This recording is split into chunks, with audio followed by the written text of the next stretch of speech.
नमस्कार मित्रांनो. जोपर्यंत तुम्हाला कालवडी किंवा रेडी संगोपनाचं अर्थशास्त्र समजत नाही, तोपर्यंत तुम्ही दूध व्यवसायात सक्सेस नाही मित्रांनो. तुम्ही जेव्हा बी कालवडी गोट्यामध्ये तयार करत असाल, त्यावेळेस जातीवान कालवडी, जातीवान पाड्या, जातीवान रेड्या तयार करा, जेणेकरून तुमच्या येणारी जी पिढी आहे ती जास्त लॅक्टेशनला, जास्त दुधाला चालेल. मित्रांनो, मी ह्या कालवडीचा ह्याच्या आधी व्हिडिओ टाकलेला आहे आपल्या चॅनलवरती. ज्यावेळेस ही कालवड 9.5 महिने असताना मी याय केली होती आणि 5.5 महिने झाल्यानंतर तिला पिढी कन्फर्मेशन झाल्यानंतर तिला 14.5 महिने असताना कालवड मी आपल्या चॅनलवरती व्हिडिओ टाकलाय.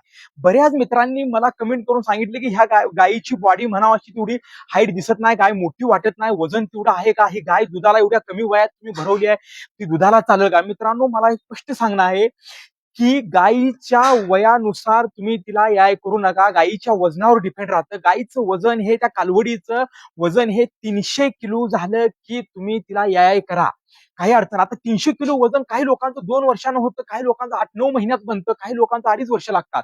मग तुम्ही 2-2.5 वर्षानंतर त्या गायीला गाभण घालून ती 3 वर्ष लागते तुमच्या हाताखाली यायला.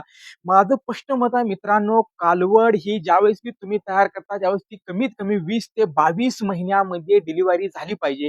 त्या वासराचं रूपांतर हे गायीमध्ये होऊन तिची डिलिव्हरी व्हायला फर्स्ट डे पासून येणाऱ्या 20 ते 22 महिन्यामध्ये ती गाय व्यायली पाहिजे, ती कालवड व्यायली पाहिजे.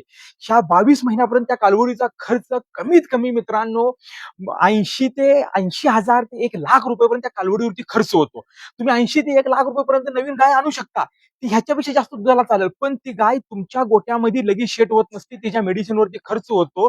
जे तुमच्या गोट्यामध्ये, जे तुमच्या हाताखाली, जे तुमच्या वातावरणामध्ये, जे तुमच्या गोट्या, तुमच्या रानामध्ये, तुमच्या संगोपनाखाली जी गाय शेट झालेली कालवड असती, ती गाय कालवडीची सर तुम्ही विकत आणलेल्या गायीला येत नाही.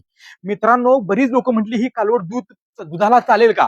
तर मला मित्रांनो नक्की कमेंट करून सांगा की ही कालवड आता 9 महिने पूर्ण झालेली, हिला वर्षी 8 ते 9 दिवस राहिलेले, ते 1 ते 2 दिवस 4 दिवसात ही कालवड डिलिव्हरी होईल.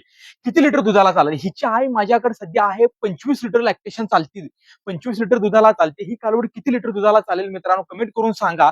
कालवडीचं संगोपन करताना मी हिला काय दिलं, तर हिला मी पहिले 3 महिन्यात 6 लिटर दिवसाला 3-3 लिटर दूध दिलो, चाप स्टार्टर दिलो, ग्रोवर दिलो, गाभण गेल्यानंतर मी हिपर दिलो मित्रांनो, आणि शेवटच्या 2 महिन्यात मी कवरेज कंपनीचं हिला ट्रान्जिफिड पेंट दिलो, त्याच्यासोबत 1-1 किलो शेंगदाणा पेंट दिलो. दुसरं काही दिलेलं नाही. प्लस वेटरिनिया कंपनीचे क्लोजअप लास्टच्या 1 महिन्यामध्ये तिला एक 5 किलोचा पुडा मी चारलो. ह्याच्या व्यतिरिक्त ह्या कालवडीवरती मी काही केलेलं नाहीये. माझ्या गॅरंटीनुसार हे किती चाललं मी ह्याच्यावरती विल्यानंतर एक व्हिडिओ बनवणार आहे मित्रांनो, कारण मी हिला भरवताना ही भरवलं आपलं काम, त्याला कालवड भरवताना मी हिला खिलारी स्ट्रॉ भरवले. त्यामुळे ती खिलारी स्ट्रॉ भरवण्याच्या पाठीमागचं कारण वेगळं आहे मित्रांनो, त्याच्यावरती मी व्हिडिओ नंतर बनवतो. धन्यवाद मित्रांनो.